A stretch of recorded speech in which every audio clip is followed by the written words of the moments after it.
Oi pessoal, tudo bem com vocês? Espero que vocês estejam super bem. Hoje a gente vai falar sobre números complexos. Estamos no segundo bimestre, tá?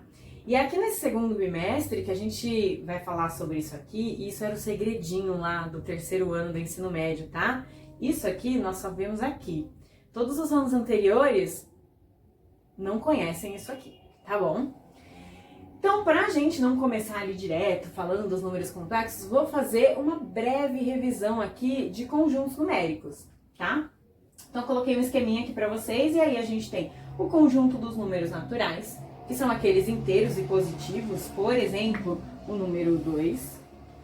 Aí vem os inteiros, né? Houve-se a necessidade de entrar os números negativos nisso, né? Então, a gente tem aqui que também são inteiros, porém eles podem ser negativos, ok? Depois, o conjunto dos números racionais. Entram aqui as partes, as divisões, os números que podem ser representados por frações, tá? Ou números decimais. Então, sei lá, vamos dar um exemplo aqui de 4/5, 0,2, ok?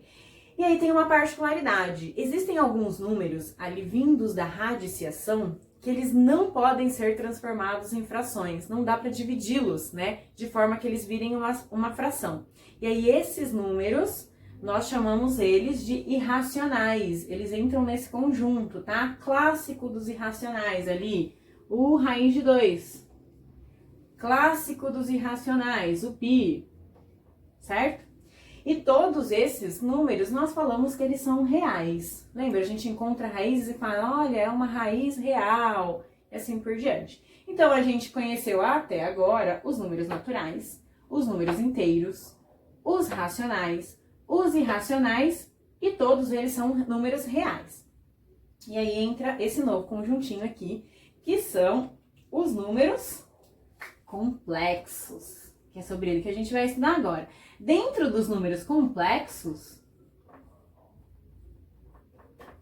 nós temos um conjuntinho que são os números imaginários.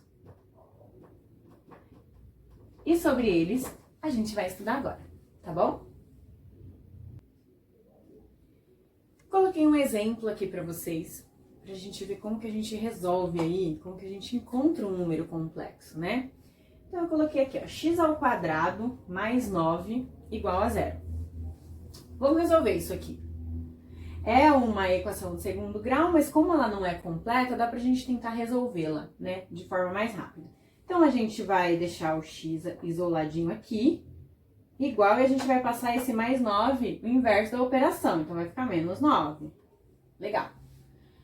X é igual. Essa potência aqui, ela vai para o outro lado como uma radiciação, né? Como uma raiz. Então, vai ficar raiz de menos 9.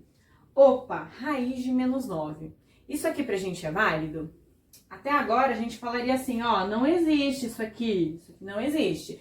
Por quê? Porque menos 9, o menos 9 não pertence aos números reais. A gente fazia isso aqui, né? Se a gente resolvesse lá uma equação de segundo grau completa, a gente falava assim, vamos fazer o delta, vamos fazer Bhaskara, né? Quando a gente chegava no delta, se o delta desse negativo, a gente ficava até feliz, porque a gente falava o quê? Ai, nem vou continuar a conta, né? Porque não existe raízes reais. É verdade, não existe raízes reais. Mas agora dá pra gente resolver com os números complexos. Então acompanhe aqui comigo, ó. A gente tem a raiz de menos 9 aqui para resolver. Menos 9. Como que a gente podia resolver isso aqui? Menos 9 não seria a mesma coisa que eu fazer isso aqui, ó? 9 vezes menos 1? Isso aqui é a mesma coisa. E escrever dessa maneira, se a gente usar uma propriedade lá da radiciação, eu posso fazer isso aqui, ó. Raiz de 9 vezes raiz de menos 1. É a mesma coisa. Mas agora já me deixa resolver, né? Por exemplo, raiz de 9. Eu consigo resolver a raiz de 9? Consigo. Vamos associar que é 3, tá? Podia ser mais ou menos 3, mas raiz de 9 ali é 3. Isso aqui eu consigo? Não, porque ainda continua negativo. Então, eu deixo isso aqui, tá? deu 3 vezes raiz de menos 1. Resolveu muito? Não. Só que a partir de agora, a gente tem um númerozinho que é um número imaginário. Que a gente fala assim, ó, eu vou associar sempre que menos 1 é igual a i. I de imaginário. Então, resolvendo isso aqui, daria o quê? Daria que raiz de menos 9 é igual a 3i. Porque é 3 vezes menos 1. Pegou aí? Deu para entender? Então, por enquanto é isso. Vamos ver outros exemplos. Então, vamos para o exemplo aqui, ó. Raiz de menos 4. Coloquei aqui destacado para a gente não esquecer que a partir de agora, raiz de menos 1 é a mesma coisa que i, tá? Então, vamos lá. Raiz de menos 4. Como que a gente resolveria isso aqui?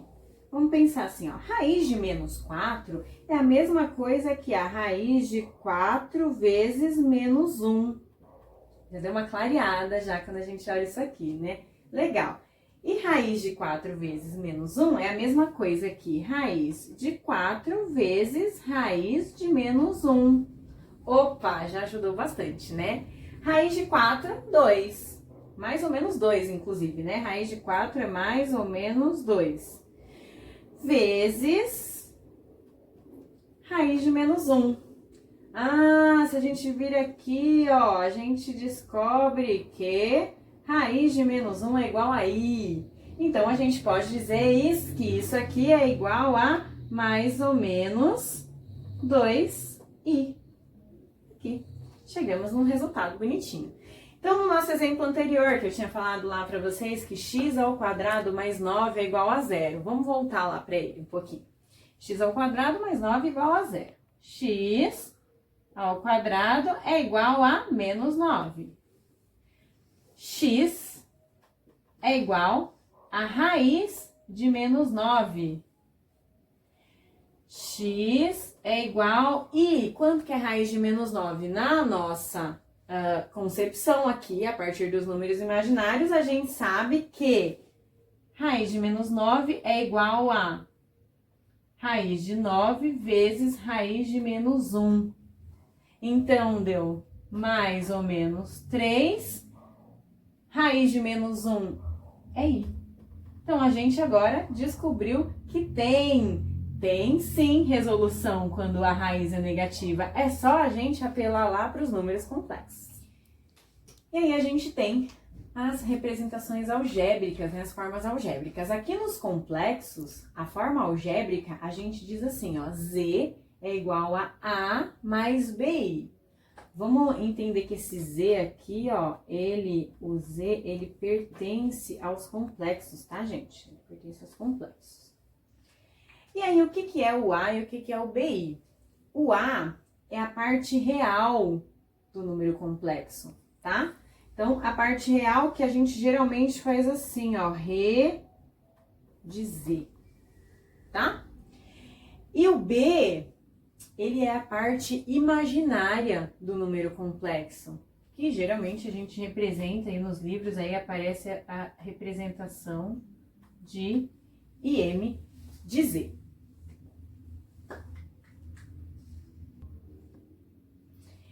Então, eu coloquei aqui no cantinho, só pra gente lembrar, tá? Z é igual a A mais BI, aonde o A é a nossa parte real de um número complexo e o BI, o B é a nossa parte imaginária. Então, eu coloquei aqui uns exemplos pra gente entender do que eu tô falando. O que é isso? Eu tenho lá 3 mais 4i. Isso é um número complexo? Sim, isso é um número complexo. Vamos entender como ele é composto, né?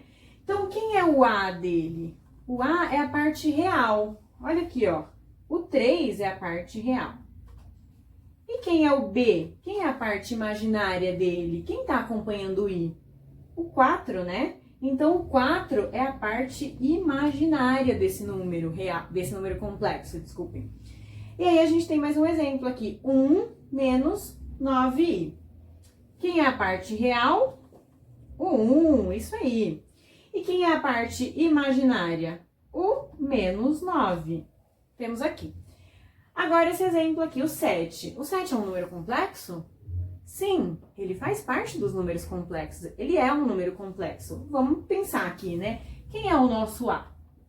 Quem é a parte real? É o próprio 7. E quem é a nossa parte imaginária? Eu consigo ver aqui? Não. Então, o nosso B vale 0. Isso aqui podia ser escrito, o 7 podia ser escrito da seguinte forma, para a gente visualizar o número complexo. 7 mais 0i. 7 ou 7 mais 0i é um número complexo, tá? Assim como de baixo, ó, 25i. Com esse exemplo agora, né? 25i. 25i é um número complexo? Sim, é um número complexo. Quem é a parte real dele? A gente tá vendo? Não estamos vendo, então é 0. Quem é a parte imaginária? Quem é o B dele? Sim, é o 25, a gente consegue ver. O 25i poderia ser escrito da seguinte forma, né? 0 mais 25i também seria um número complexo. Pessoal, agora vai ter o vídeo parte 2. Depois que vocês terminarem de assistir esse aqui, vão lá e assistam o parte 2, que fala sobre algo muito importante dos números complexos também.